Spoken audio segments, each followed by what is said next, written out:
Les abricots, fatigués de s'accrocher aux branches, finissent par tomber. Il faut donc les ramasser.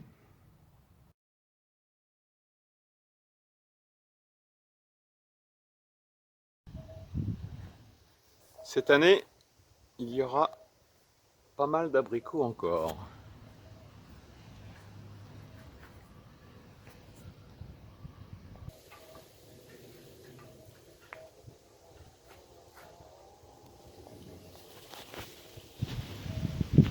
Lorsqu'ils sont tombés, vous les ramassez et vous les lavez,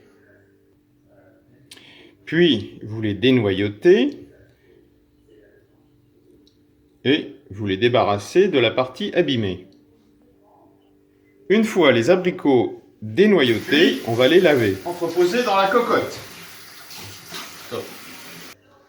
On rajoute un peu d'eau, pas beaucoup, pour éviter que les abricots ne collent sur le fond de la cocotte. Attention, surveillez le feu, car lorsque les abricots collent au fond de la cocotte, c'est une punition.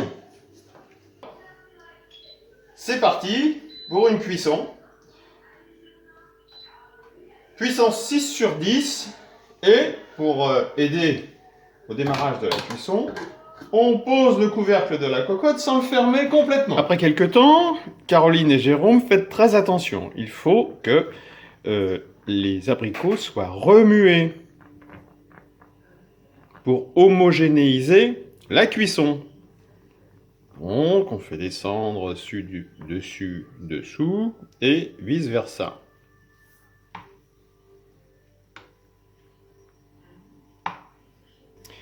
Pour la deuxième partie de la cuisson, on laissera le couvercle de côté, afin que le jus s'évapore. Ce jus provenant uniquement des abricots, bien sûr, ce n'est pas la petite quantité d'eau qui a été rajoutée au départ, qui est à l'origine de tout ce jus. Un léger bouillonnement est signe d'une bonne température de cuisson.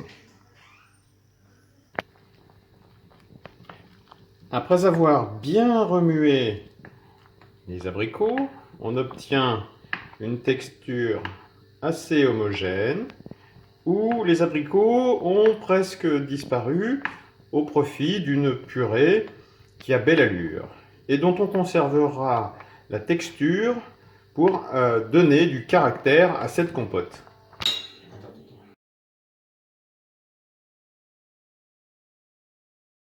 Consiste, à l'aide d'une louche, à remplir, pendant que la compote est très chaude, les récipients. Le secret repose dans le niveau du remplissage.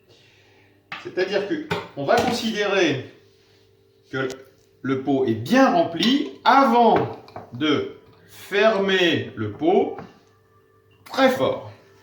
Et lorsque le pot se refroidira, on entendra un petit témoignage de la fermeture, la bonne fermeture du pot.